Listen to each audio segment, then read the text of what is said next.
মৰমৰ ছাত্ৰ ছাত্ৰীসকল 3 তাৰিখে অনুষ্ঠিত হ'বলগীয়া ভূগোলৰ যি পৰীক্ষাৰ একেবাৰে কমন কুৱেশ্যন আৰু কমন এমচিকিউ আজি ভিডিঅ'টো জৰিয়তে দিবৰ কাৰণে চেষ্টা কৰিম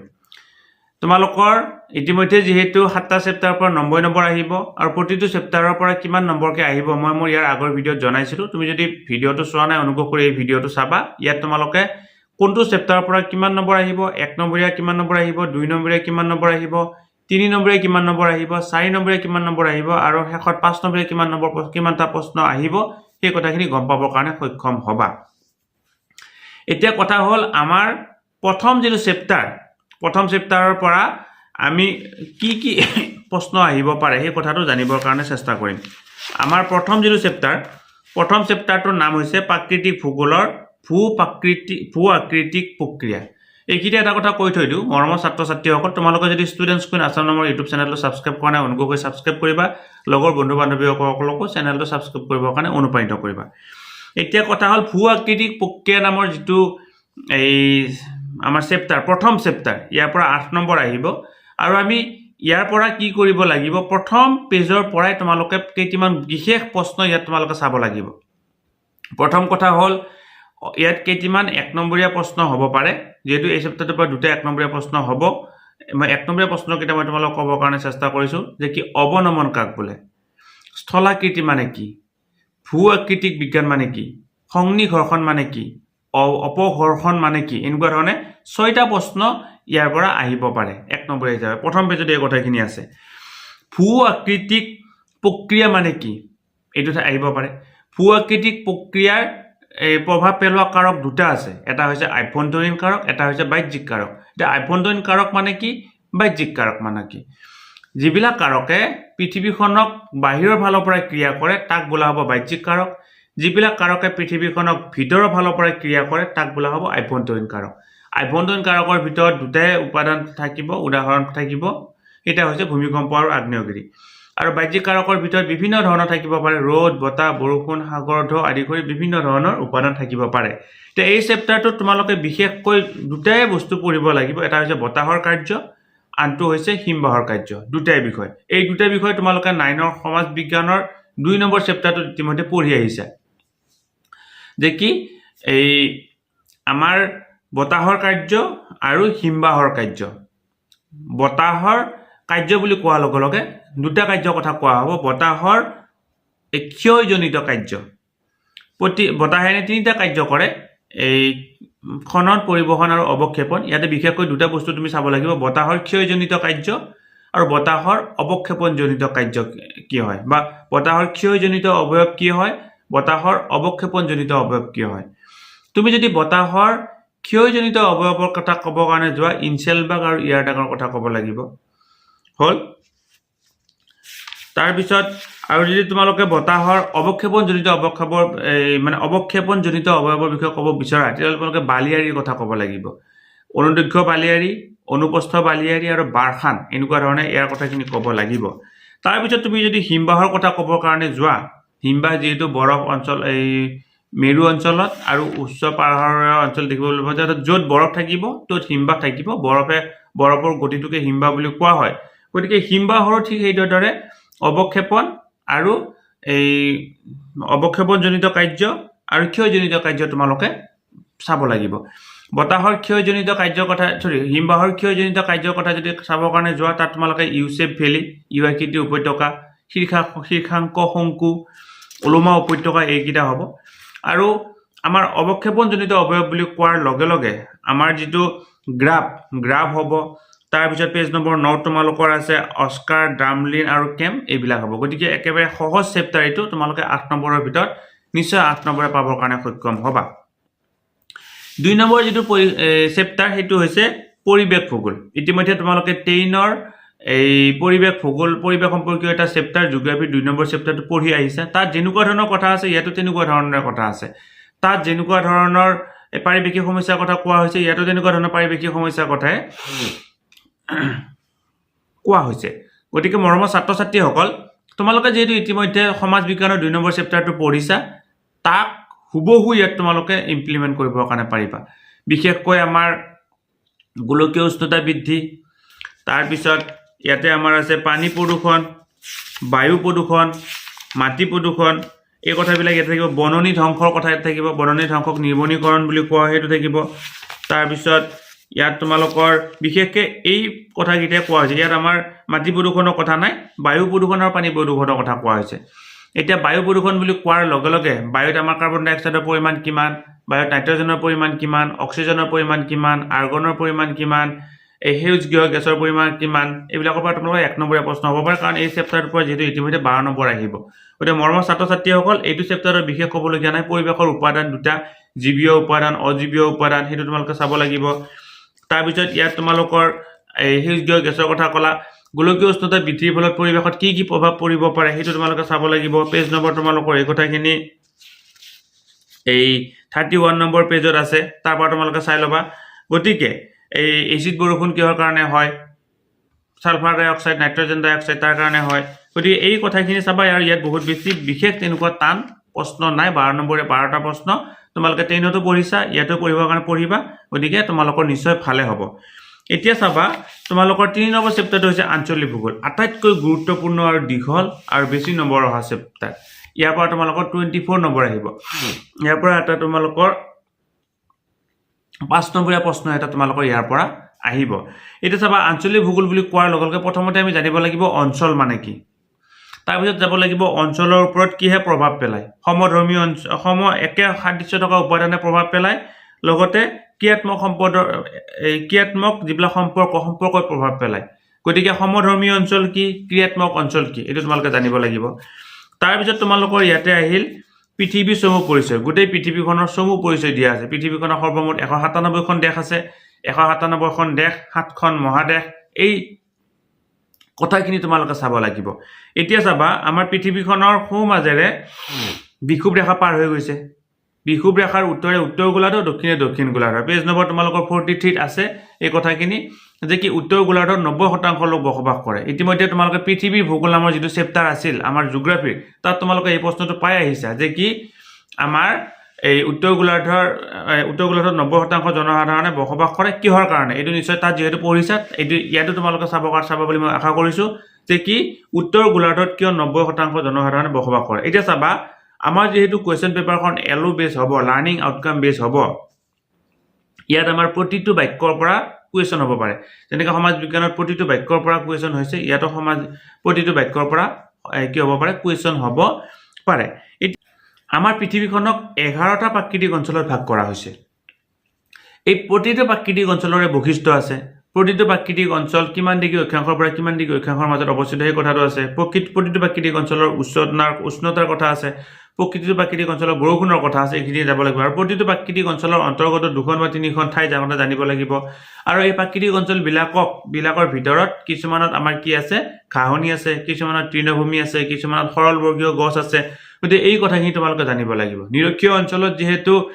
গোটেই পৃথিৱীখনৰ 75% জীৱ আৰু উদ্ভিদ পোৱা যায়, সেই কথাটো তোমালোকে জানিব লাগিব। গতিকে এইটো অত্যন্ত গুৰুত্বপূৰ্ণ কথা। পেজ নম্বৰ 45ৰ পৰা আৰম্ভ হ'ব, আৰু প্ৰতিটো মানে অঞ্চলৰ বিষয়ে তোমালোকে বিতংকৈ জানিব লাগিব। ইয়াত চোৱা, আমাৰ বৰফত চলা গাড়ী কি বুলি কোৱা হয়, বৰফত থকা লোকসকলক কি বুলি কোৱা হয়, সেইখিনি জানিব লাগিব। তাৰপিছত কোনখন এই মহাদেশক কি কৰা হয়, কোনখন দেশক কৰ্কটক্ৰান্তি ৰেখাডালে দুবাৰ মানে টাচ কৰিছে, সেই কথাটো ইয়াতে জানিব লাগিব। গতিকে এনেকুৱা ধৰণৰ কথাবিলাক আছে। ভূমধ্যসাগৰীয় অঞ্চলত থকা জলবায়ুৰ কথা থাকিব লাগিব। ইয়াত কিন্তু এটা কথা কৈ থৈ দিওঁ মই তোমালোকক, যে কি শীতল মেৰু অঞ্চল, 10 নম্বৰ যিটো পইণ্ট, শীতল মেৰু অঞ্চল, তাক টুণ্ড্ৰা অঞ্চল বুলিও কোৱা হয়। এইটো তোমালোকে এবাৰ জানি ল'বা, কাৰণ টুণ্ড্ৰা অঞ্চল বুলিও প্ৰশ্নটো আহিব পাৰে, শীতল মেৰু অঞ্চল বুলি প্ৰশ্ন নাহিবও পাৰে। ইয়াৰ পিছত থাকিল মহাদেশসমূহৰ চমু পৰিচয়। মহাদেশসমূহৰ চমু পৰিচয় বুলি কোৱাৰ লগে লগে তোমালোকৰ আমাৰ 7খন মহাদেশৰ বিষয়ে ইয়াতে কোৱা হৈছে। গতিকে কোনখন মহাদেশ ডাঙৰ, তাৰপিছত কোনখন মহাদেশ, এই কথাখিনি তোমালোকে জানিব লাগিব। আৰু এইকাৰণে মই এতিয়া বিতংকৈ ক'ব বিচৰা নাই, কাৰণ ইতিমধ্যে যিহেতু সমাজ বিজ্ঞানৰ সময় এই কথাখিনি কৈছোঁ, তোমালোকে তাতো যিহেতু পঢ়িছা, ইয়াত তোমালোকৰ এইখিনি কথা ইমপ্লিমেণ্ট কৰাত অসুবিধা নহয়। মাত্ৰ তোমালোকে এটা কথা জানিব লাগিব, ইয়াৰ লগত জড়িত চিত্ৰবিলাক তোমালোকে অংকন কৰিব লাগিব। 4 নম্বৰ চেপ্টাৰটো হৈছে আমাৰ এই আমেৰিকা যুক্তৰাষ্ট্ৰৰ আঞ্চলিক ভূগোল। আমেৰিকা যুক্তৰাষ্ট্ৰৰ আঞ্চলিক ভূগোল বুলি কোৱাৰ লগে লগে প্ৰথমতে তোমালোকে এই কথাটো জানিব লাগিব, আমেৰিকা যুক্তৰাষ্ট্ৰখনৰ গঠন কেতিয়া হৈছিল। আমেৰিকা যুক্তৰাষ্ট্ৰখনত কিমানখন ৰাজ্যৰে গঠিত আমেৰিকা যুক্তৰাষ্ট্ৰখনত এখনে জিলা আছে এই জিলাখনৰ নাম কি আমেৰিকা যুক্তৰাষ্ট্ৰখন পৃথিৱীৰ কিমান বৃহত্তম দেশ সেই কথাখিনি জানিব লাগিব আমেৰিকা যুক্তৰাষ্ট্ৰখন কোনটো গোলাৰ্ধত অৱস্থিত আমেৰিকা যুক্তৰাষ্ট্ৰখন কোনখন মহাদেশত অৱস্থিত এই কথাখিনি তোমালোকে জানিব লাগিব আমেৰিকা যুক্তৰাষ্ট্ৰখন তোমালোকে ইয়াতে চাবা পেজ নম্বৰ 85ত আমেৰিকা যুক্তৰাষ্ট্ৰৰ কথা কোৱা হৈছে যে আমেৰিকা যুক্তৰাষ্ট্ৰখন কি বুলি কোৱা হৈছে জনসংখ্যাৰ ক্ষেত্ৰত আমেৰিকা যুক্তৰাষ্ট্ৰৰ স্থান তৃতীয় আৰু আকাৰৰ ক্ষেত্ৰত চতুৰ্থ অৰ্থাৎ পৃথিৱীত যিমানবিলাক দেশ আছে তাৰ ভিতৰত চতুৰ্থ বৃহত্তম দেশ হৈছে আমেৰিকা আৰু পৃথিৱীত যিমানবিলাক দেশ আছে তাৰ ভিতৰত তৃতীয় জনবহুল দেশ হৈছে আমেৰিকা চীন ভাৰতৰ পিছতে আমেৰিকাৰ স্থান এইখিনি আমেৰিকা ইয়াৰ ক্ষেত্ৰত তোমালোকে এটা বস্তু মনত ৰাখিব লাগিব আমেৰিকাৰ যেহেতু ইয়াতে 14 নম্বৰ আহিব লং কুৱেশ্যন 3 নম্বৰীয়া দুটা 4 নম্বৰীয়া এটা আহিব ইয়াত তোমালোকৰ কি কৰিবা আমেৰিকা যুক্তৰাষ্ট্ৰৰ অৱস্থিতিটো তোমালোকে যেনেকৈ নহওক দিবৰ কাৰণে চেষ্টা কৰিবা অমুক দিকে অক্ষাংশৰ পৰা উত্তৰ অক্ষাংশৰ পৰা অনুক দিকে উত্তৰ অক্ষাংশ এইটো যদি দিয়া তোমালোকে কুৱেশ্যনটো বেছি ষ্ট্ৰং হ'ব এটা এইখিনি হ'ল আৰম্ভণিৰ পিছত তোমালোকে চাবা ভূ-প্ৰকৃতিৰ ওপৰত ভিত্তি কৰি আমাৰ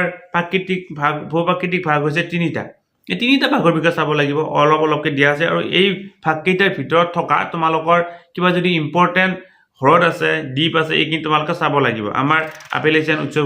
উচ্চভূমি অঞ্চল মধ্য সমভূমি অঞ্চল আৰু এই ৰকি পাৰ্বত্য অঞ্চল এই এনেকৈ তিনিটা ভাগত ভাগ কৰা হৈছে গতিকে তিনিটা ভাগ তোমালোকে চাব লাগিব তাৰমানে মই তোমালোকক কৈছোঁ এই আমেৰিকা বুলি কোৱাৰ লগে লগে এবাৰ লং কুৱেশ্যন 4টা ভূ-প্ৰকৃতি জনসংখ্যা অৰ্থনীতি উদ্যোগ জাপান বুলি কোৱাৰ লগে লগে ঠিক তেনেকুৱা ধৰণৰ 4টা ভূ-প্ৰকৃতি অৰ্থনীতি জনসংখ্যা আৰু উদ্যোগ গতিকে এইকেইটাই আহিব ভাৰতবৰ্ষৰ ক্ষেত্ৰতো এইকেইটাই আহিব গতিকে তোমালোকে এতিয়া এইখিনি ডিটেইলছ চাব লাগিব গতিকে আৰু ডিটেইলছ চাওঁতে লাইন বাই লাইন তোমালোকৰ যদি কিবা গুৰুত্বপূৰ্ণ কথা আছে সেই কথাখিনি চাব লাগিব এতিয়া পেজ নম্বৰ 90 এটা কথা আছে ইয়াতে মিত্ৰ উপত্যকা ডেথ ভেলি যেটো নেকি সমাজ বিজ্ঞান তোমালোকৰ আহিছিল সেইটো নৰ্থ আমেৰিকা হয় উত্তৰ গতিকে এইখন আমেৰিকা যুক্তৰাষ্ট্ৰতে আছে সেই কথাটো তোমালোকে চাব লাগিব আমেৰিকা যুক্তৰাষ্ট্ৰ অৰ্থাৎ নৰ্থ আমেৰিকা যুক্তৰাষ্ট্ৰখন যেটো নৰ্থ আমেৰিকাত পৰে নৰ্থ আমেৰিকাত আছে ইয়াত তোমালোকৰ এই আটাইতকৈ ওখ যদি সিংহৰ কথা আহে হ্ৰদৰ কথা আহে এইখিনি তোমালোকে চাব লাগিব এই জনসংখ্যাৰ ক্ষেত্ৰত আমেৰিকাৰ জনসংখ্যাৰ এই কেনেকুৱা ধৰণে প্ৰভাৱ পৰিছে আমেৰিকাত যেহেতু জনসংখ্যাৰ ক্ষেত্ৰত তৃতীয় জনবহুল দেশ পৃথিৱীৰ ভিতৰত তৃতীয় জনবহুল দেশ আমেৰিকা আৰু আকাৰত চতুৰ্থ মানে বৃহত্তম দেশ হৈছে আমেৰিকা গতিকে ইয়াত জনসংখ্যা যথেষ্ট পৰিমাণে আছে 302 নিযুত জনসংখ্যা আছে সেই হিচাপে সিঁচৰিতি হৈও আছে গতিকে এই কথাখিনি তোমালোকে যেনেকৈ নহওক মন কৰিবা মই এইখিনি তোমালোকে চাবা আৰু ইয়াৰ ক্ষেত্ৰত আমাৰ দেশবিলাকৰ জনসংখ্যাৰ ঘনত্বটো যেহেতু চোৱা হয় আমেৰিকা জনসংখ্যাৰ ঘনত্ব কিমান আমেৰিকা জনসংখ্যাৰ ঘনত্ব হৈছে 32 জন মাত্ৰ এইটো তোমালোকে চাবা তাৰপিছত তোমালোকৰ এই কৃষি বলয় 9টা কৃষি বলয় আছে সেইটো চাবা কোনটো কৃষি বলয়ত কেনেকুৱা ধৰণৰ শস্য পাতি হয় সেইটো তোমালোকে চাবা ইয়াত আৰু বিশেষভাৱে ক'বলগীয়া নাই ভূমধ্যসাগৰীয় অঞ্চলত এই ফলমূল বেছিকৈ হয় সেইটো তোমালোকক কৈ থৈ দিছোঁ তোমালোকে এবাৰ চাই ল'বা তাৰপিছত আমাৰ উদ্যোগ অঞ্চল বুলি কোৱাৰ লগে লগে আমেৰিকাৰ প্ৰধান উদ্যোগ অঞ্চল 3টা তাক আকৌ ভালেকেইটা ভাগত ভাগ কৰা হৈছে গতিকে ইয়াত প্ৰতিটো উদ্যোগৰ ভিতৰত যদি তোমালোকৰ এই মানে কোনটোত বিশেষভাৱে কি পোৱা যায় বা ধৰ এই সামগ্ৰীবিধ এইটো উদ্যোগ অঞ্চলত পোৱা যায় বা আমেৰিকাত এইটো সামগ্ৰী বিশেষভাৱে পোৱা যায় বা এইটো খেতি আমেৰিকাত বিশেষভাৱে হয় সেই কথাখিনি তোমালোকে চাবৰ কাৰণে নাপাহৰিবা তাৰপিছত তোমালোকৰ আমেৰিকাৰ ক্ষেত্ৰত এটা কথা কৈ থৈ দিওঁ এই দেশৰ পেৰী ঘাঁহনি অঞ্চলত পশুপালন ইয়াত মানে কি আছে আমেৰিকা যুক্তৰাষ্ট্ৰত থকা ঘাঁহনিৰ নাম হৈছে পেৰী এইটো তোমালোকে জানিবা ঘাঁহনি বুলি কোৱাৰ লগে লগে সৰু য'ত নেকি পশুপালনৰ কাৰণে উপযোগী এতিয়া তোমালোকে চাবা পেজ নম্বৰ 94ত আমেৰিকাই মাকৈ কপা আৰু ধঁপা উৎপাদনত প্ৰথম স্থান অধিকাৰ কৰিছে অৰ্থাৎ পৃথিৱীৰ ভিতৰত আমেৰিকা যুক্তৰাষ্ট্ৰই মাকৈ কপা আৰু ধঁপা উৎপাদনত প্ৰথম স্থান অধিকাৰ কৰিছে আৰু এই ঘেঁহু আৰু বাৰ্লি উৎপাদনত দ্বিতীয় স্থান অধিকাৰ কৰিছে এনেকুৱা ধৰণৰ সৰু সৰু প্ৰশ্নবিলাক তোমালোকৰ দিব পাৰে তাৰপিছত আহিল জাপান এছিয়া মহাদেশৰ অন্তৰ্গত এখন দেশ অত্যন্ত শক্তিশালী দেশ আৰু জাপানৰ জনসাধাৰণৰ গড় আয়ুস যাক নেকি প্ৰত্যাশিত আয়ুস বুলি কওঁ প্ৰত্যাশিত আয়ুস সৰ্বাধিক হয় ছ'চিয়েল ছায়েন্সত ইয়াক এই ফিগাৰটো তোমালোকক ওলাই দিয়া হৈছে এতিয়া জাপান বুলি কোৱাৰ লগে লগে তোমালোকে যাব লাগিব জাপানৰ অৱস্থিতি চাৰিসীমা সেইখিনি কথা জাপানে কেতিয়া এই জাপানৰ সৃষ্টি হৈছিল সেইটো কথা আৰু ইয়াত জাপান বুলি কোৱাৰ লগে লগে জাপানৰ পুৰণি নাম কি সেই কথাটো আহে নিম্পন অৰ্থাৎ সূৰ্যোদয়ৰ ভূমি হৈছে জাপানৰ পুৰণি নাম এতিয়া চাবা জাপানৰ এই মানে ডাঙৰ যিখন চহৰ আছে চহৰবিলাকৰ ভিতৰত টকিঅ' হৈছে এখন অত্যন্ত গুৰুত্বপূৰ্ণ মানে চহৰ জাপানে জনসংখ্যাৰ ফালৰ পৰা 10ম স্থান অধিকাৰ কৰিছে যদিও বা জাপানখন সৰু তথাপিও জাপানৰ জনসংখ্যাৰ ক্ষেত্ৰত 10ম স্থান অধিকাৰ কৰিবৰ কাৰণে সক্ষম হৈছে তাৰপিছত আহিল ভূপ্ৰাকৃতিক বিভাগ কেইটা চাবা এতিয়া জাপান বুলি কোৱাৰ লগে লগে চাৰিটা প্ৰধান দ্বীপেৰে গঠিত হোকাইডো হনচু চিকুকু কিউছু আৰু আমাৰ যিটো এই হনচু হৈছে আটাইতকৈ ডাঙৰ দ্বীপ আৰু এই দ্বীপকেইটাৰ লগত আপোনালোকৰ তেওঁলোকৰ মানে জাপানৰ এই চাৰিটা দ্বীপৰ লগত আৰু এটা দ্বীপ আছে সেইটো হৈছে ৰিউকিউ গতিকে এনেকুৱা ধৰণে জাপানৰ ভূপ্ৰকৃতিকেইটা তোমালোকে ভূপ্ৰকৃতি চাবৰ কাৰণে চেষ্টা কৰা ভূপ্ৰকৃতিৰ ওপৰত ভিত্তি কৰি জাপানক কি কৰা হৈছে চাৰিটা ভাগত ভাগ কৰা হৈছে ভূপ্ৰকৃতিৰ ওপৰত গ'ল জনসংখ্যাৰ বিতৰণ বুলি কোৱাৰ লগে লগে তোমালোকে কিমান জনসংখ্যা আছে এইটো চাবা আৰু জাপানৰ জনসংখ্যাৰ ঘনত্ব হৈছে 338 জন পেজ নম্বৰ 107ত আছে জাপানৰ জনসংখ্যাৰ ঘনত্ব হৈছে 338 আমেৰিকা যুক্তৰাষ্ট্ৰৰ 32 আৰু ভাৰতবৰ্ষৰ কিমান ইতিমধ্যে তোমালোকক অলপ পিছত ক'বৰ কাৰণে চেষ্টা কৰিম এতিয়া অৰ্থনৈতিক ক্ৰিয়াকলাপ বুলি কোৱাৰ লগে লগে মানুহে কি ক্ষেত্ৰত কেনেকুৱা ধৰণে এই মানে জড়িত প্ৰযুক্তিবিদ্যাৰ ক্ষেত্ৰত কেনেকুৱা ধৰণৰ জড়িত এই কথা কিন্তু জাপান প্ৰযুক্তিবিদ্যাৰ ক্ষেত্ৰত বিশেষভাৱে আগবঢ়া এতিয়া এইটো গ'ল তাৰপিছত তোমালোকে চাবা উদ্যোগ অঞ্চল ঠিক যিদৰে আমেৰিকা যুক্তৰাষ্ট্ৰৰ উদ্যোগ অঞ্চল আছিল জাপানৰো উদ্যোগ অঞ্চল আছে আৰু প্ৰতিটো উদ্যোগ অঞ্চলৰ বিষয়ে ইয়াতে দিয়া আছে তোমালোকে তেনেকুৱা ধৰণে মিলাই চাব লাগিব বিশেষকৈ ভিতৰত চাৰিটা বিশেষ উদ্যোগ অঞ্চল আছে আৰু সেইকেইটাকো সৰু ভাগত ভাগ কৰা হৈছে গতিকে জাপানৰ প্ৰধান উদ্যোগ অঞ্চল কেইটা দিব লাগে আৰু যিটো প্ৰশ্নই নাহক ইয়াত কিন্তু তোমালোকে চিত্ৰ আঁকিবই লাগিব সেইটো তোমালোকে নাপাহৰিবা ইয়াৰ পিছত তোমালোকৰ আহিল ভাৰতবৰ্ষ একেবাৰে সিম্পল এটা চেপ্টাৰ ইয়াৰ পৰা 20 নম্বৰ তোমালোকৰ আহিব 9ত তোমালোকে ইতিমধ্যে পাই আহিছা গতিকে ভাৰতবৰ্ষ বুলি কোৱাৰ লগে লগে ভাৰতবৰ্ষৰ চাৰিমাত থকা বিদেশী ৰাষ্ট্ৰকেইখনৰ নাম তাৰপিছত ভাৰতবৰ্ষৰ অৱস্থিতি ভাৰতবৰ্ষৰ এই পূব পশ্চিমাকৈ কিমান দীঘল উত্তৰ দক্ষিণাকৈ কিমান দীঘল ভাৰতবৰ্ষৰ উপকূলৰ এই দৈৰ্ঘ্য কিমান সকলোবিলাক তোমালোকে চাব লাগিব জনসংখ্যাৰ ফালৰ পৰা ভাৰতবৰ্ষৰ স্থান কিমান বা ভাৰতবৰ্ষখন পৃথিৱীৰ কিমানটো বৃহত্তম দেশ সপ্তম বৃহত্তম দেশ এইটো তোমালোকে চাব লাগিব জনসংখ্যাৰ ফালৰ পৰা দ্বিতীয় এইটো কথা চাব লাগিব লগতে তোমালোকে চাবা ভাৰতবৰ্ষখনৰ স্থল যেনেকৈ এই উপকূলৰ দৈৰ্ঘ্য আছে 6100 মিটাৰ 100 কিলোমিটাৰ ঠিক সেইদৰে স্থলসীমাৰ দৈৰ্ঘ্য হৈছে 15200 মিটাৰ এইটো তোমালোকে চাব লাগিব ভূপ্ৰকৃতিৰ ওপৰত ভিত্তি কৰি ভাৰতবৰ্ষক 5টা ভাগত ভাগ কৰা হৈছে এই উত্তৰৰ হিমালয় পাৰ্বত্য অঞ্চল সমভূমি অঞ্চল মালভূমি অঞ্চল উপকূল অঞ্চল আৰু দ্বীপীয় অঞ্চল এতিয়া উপকূল অঞ্চল আৰু দ্বীপীয় অঞ্চল যথেষ্ট গুৰুত্বপূৰ্ণ বাকিকেইটা আমাৰ কি কৰা হয় আমাৰ এই বাকি যিকেইটা ভাগ আছে ভাগতকৈ উপকূলৰ ক্ষেত্ৰত অলপ পৃথক হয় আমাৰ কিন্তু তোমালোকে এটা কথা কৈ থৈ দিওঁ যেতিয়াই তোমালোকে এইটো লিখিবা তাৰ লগত কিন্তু চিত্ৰটো আঁকিব লাগিব গতিকে উপকূল অঞ্চল বুলি কোৱাৰ লগে লগে উপকূল অঞ্চলৰ চিত্ৰ আঁকিব লাগিব দ্বীপীয় অঞ্চল বুলি কোৱাৰ লগে লগে দ্বীপৰ চিত্ৰ আঁকিব লাগিব গতিকে যিহেতু আমাৰ দুটা দ্বীপপুঞ্জ আছে দুফালে এই পূবফালেও আছে পশ্চিম ফালেও আছে এইখিনি আমি ভালদৰে চাব লাগিব এতিয়া চাবা আমাৰ উত্তৰ ভাৰতৰ নদী আৰু দক্ষিণ ভাৰতৰ নদী আমাৰ ভাৰতবৰ্ষত উত্তৰ অংশত থকা নদীবিলাকক উত্তৰ ভাৰতৰ নদী বুলি কোৱা হয় দক্ষিণ ভাৰতত থকা নদীবিলাকক দক্ষিণ ভাৰতৰ নদী বুলি কোৱা হয় উত্তৰ ভাৰতৰ নদী আৰু দক্ষিণ ভাৰতৰ নদী এটা বিশেষ পাৰ্থক্য আছে কিছুমান নদী চিৰপ্ৰবাহমান কিছুমান নদী চিৰপ্ৰবাহমান নহয় পেজ নম্বৰ 122ত এই কথাখিনি তোমালোকে আছে ভালদৰে চাই ল'বা আৰু 6খন নদীৰ কথা মই তোমালোকক কম এই 6খন নদীৰ এটা বিশেষ বৈশিষ্ট্য আছে আৰু তোমালোকে জানিব লাগিব নদী কেইখন হ'ল পেজ নম্বৰ 22তে আছে নৰ্মদা তাপ্তি মহানদী গোদাবৰী কৃষ্ণা আৰু কাবেৰী এইখন এখন এই যথেষ্ট গুৰুত্বপূৰ্ণ নদী এতিয়া তোমালোকে এটা প্ৰশ্ন আহিব পাৰে যে কি আৰৱ সাগৰত পৰা কেইখনমান নদীৰ নাম লিখা বংগোপসাগৰত পৰা কেইখনমান নদীৰ নাম লিখা তেনেকুৱা ধৰণে আহিব পাৰে গতিকে মই তোমালোকক কৈ দিওঁ নৰ্মদা আৰু তাপ্তি হৈছে এই পশ্চিমৰ ফালে বৈ গৈ আৰৱ সাগৰত পৰা নদী তাৰ পৰিৱৰ্তে গোদাবৰী কৃষ্ণা কাবেৰী আৰু মহানদী হৈছে পূবৰ ফালে বৈ গৈ বংগোপসাগৰত পৰা নদী ইয়াৰ পৰা আহিব পাৰে যে কি কোনখন নদী এইখন নদী বংগোপসাগৰত পৰিছে নে আমাৰ এইখন নদী ক'ত পৰিছে আৰৱ সাগৰত পৰিছে এতিয়া ভূপ্ৰকৃতি গ'ল আমেৰিকা যুক্তৰাষ্ট্ৰক 3টা ভাগত ভাগ কৰা হয় সেই কথাখিনি গ'ল এতিয়া তোমালোকে চাবা আমাৰ পৃথিৱীখনক প্ৰথমতে 33 ভাগত 2টা ভাগত ভাগ কৰিছে আংগাৰালেণ্ড আৰু গণ্ডৱানালেণ্ড এইখিনি তোমালোকে চাব লাগিব 1 নম্বৰ প্ৰশ্ন আহিব পাৰে এতিয়া চাবা আমাৰ এই উত্তৰ সমভূমি অঞ্চল দক্ষিণৰ উপকূল অঞ্চল দক্ষিণৰ মালভূমি দাক্ষিণাত্য মালভূমি অঞ্চল উপকূল অঞ্চল গোটেইকেইটা ক'লো এতিয়া মৌচুমী বতাহ ভাৰতবৰ্ষখন মৌচুমী জলবায়ুৰ অন্তৰ্গত এখন দেশ আৰু মৌচুমী জলবায়ুৰ কাৰণে ভাৰতবৰ্ষত প্ৰচুৰ পৰিমাণে বৰষুণ হয় ভাৰতবৰ্ষত দুই ধৰণৰ মৌচুমী জলবায়ু দেখিবলৈ পোৱা যায় এটা হৈছে দক্ষিণ ফালৰ পৰা বলা এটা হৈছে উত্তৰ ফালৰ পৰা বলা দক্ষিণ ফালৰ পৰা যি মৌচুমী জলবায়ু বলে ইয়াৰ যেটা সাগৰৰ ওপৰেৰে বৈ যায় গতিকে সেই সময়ত প্ৰচুৰ পৰিমাণে বৰষুণ হয় ইয়াৰ গৰমৰ দিন আৰু যিবিলাক জলবায়ু এই মৌচুমী জলবায়ু এই মহাদেশৰ ফালৰ পৰা বহে উত্তৰৰ ফালৰ পৰা বলে এইবিলাকৰ কাৰণে বৰষুণ নহয়, ইয়াক শুকান জলবায়ুৰ কাৰণ তেওঁ কোনো সাগৰ মহাসাগৰ উভয়ৰে পাৰ হৈ নাহে, এই কথাটো তোমালোকে চাবা।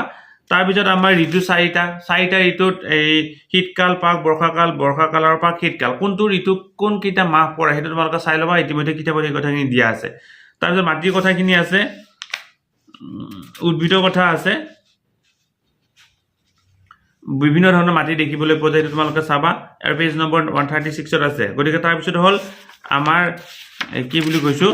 তাৰপিছত হ'ল আমাৰ বৰদ্বীপীয় অঞ্চল, পাৰ্বত্য অঞ্চলৰ বিভিন্ন ধৰণৰ উদ্ভিদবিলাক আছে, সেইটো তোমালোকে চাই ল'বা।